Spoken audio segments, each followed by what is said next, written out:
Alors, ça fait 2 fois que 2 messieurs m'ont secoué après la messe, en disant nous sommes des athées. Alors, je vous ai dit, un athée français, c'est lourd, hein. C'est pas des poids légers, ça. Hein. Eh bien, voilà des gens qui sont pris au cœur. Ils sont venus regarder seulement, voilà qu'ils sont pris au cœur. Et nous avons tous un cœur. Et ce sont rares les personnes qui n'ont pas de cœur. Ce sont rares les personnes qui n'ont pas de cœur. Eh bien, je parcours le monde, surtout la France, avec le cœur. Avec le cœur.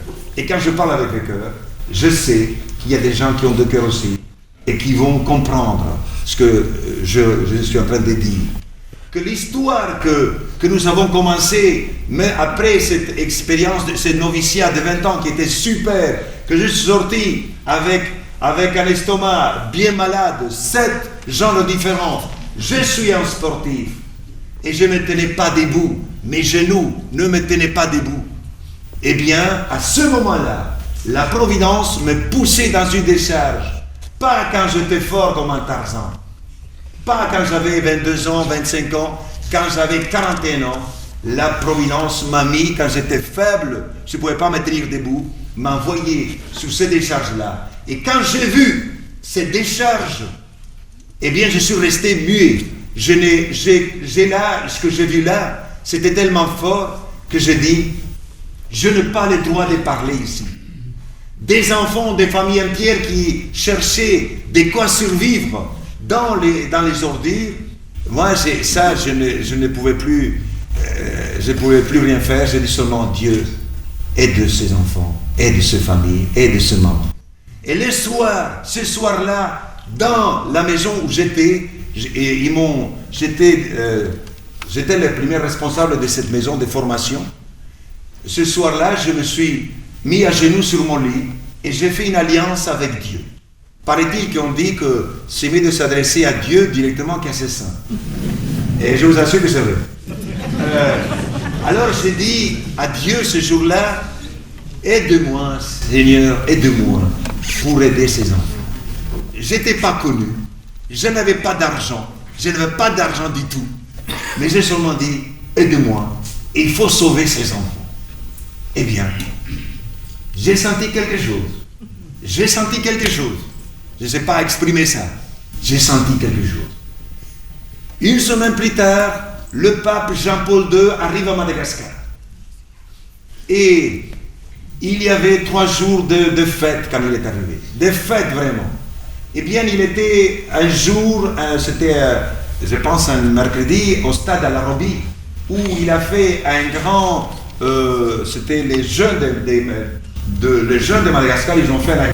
Il dit, mais qu'est-ce qu'il fait? Quelqu'un qui l'arrête. Personne n'a osé arrêter cette fille. Il allait directement vers le pape. Et le pape la voit venir, parce que je sais après, par l'archevêque cardinal Victor Razafi Machach, qui était mon premier évêque à Farafangani, il est devenu archevêque d'Etana et cardinal. Il m'a dit, le pape lui a dit, est-ce que vous avez quelque chose là? Parce qu'il voyait venir l'enfant. Ah non, je dis rien. Je n'ai rien, j'ai pas d'argent, il a dit l'archevêque. Moi non plus, il dit le Saint-Père. Mais je ne vais pas les donner à un chapelet à cet enfant-là. Eh bien, il a pris l'enfant, il l'a embrassé comme il savait le faire Jean-Paul II. Eh bien, cette image du pape avec cet enfant dans ses bras, comme il a embrassé, eh bien, pour moi, c'était la confirmation qu'il fallait continuer ce travail avec les plus pauvres de la ville d'Etana et de la décharge. Cette image-là, ça m'a confirmé dans le choix que je vais faire quelques jours avant. Et voilà que il n'y a pas longtemps, dans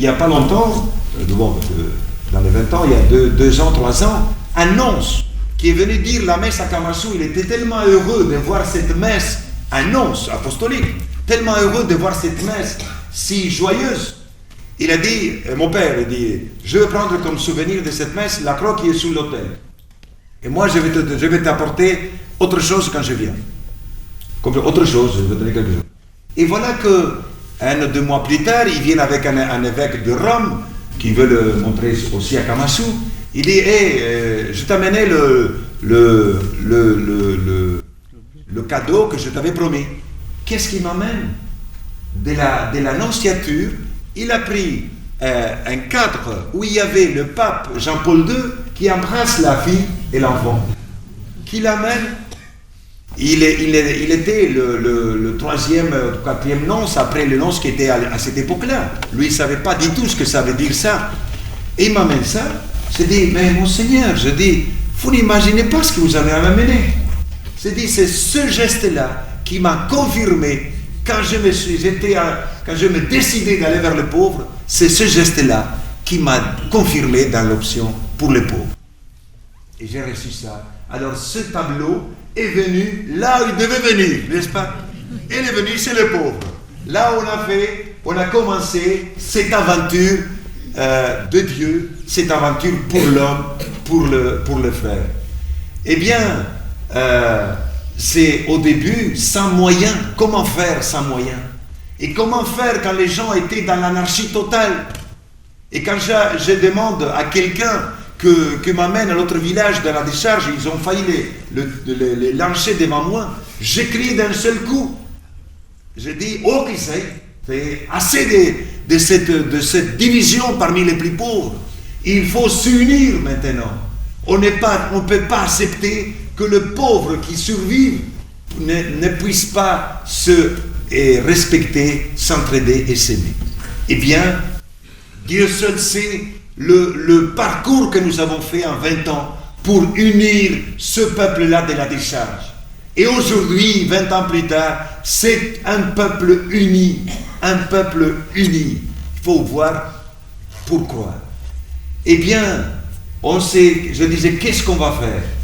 On va commencer par donner à manger aux enfants. Quelqu'un, tout à l'heure, les jeunes scouts, ils ont dit que les besoins élémentaires, ce sont de se pouvoir manger à sa faim.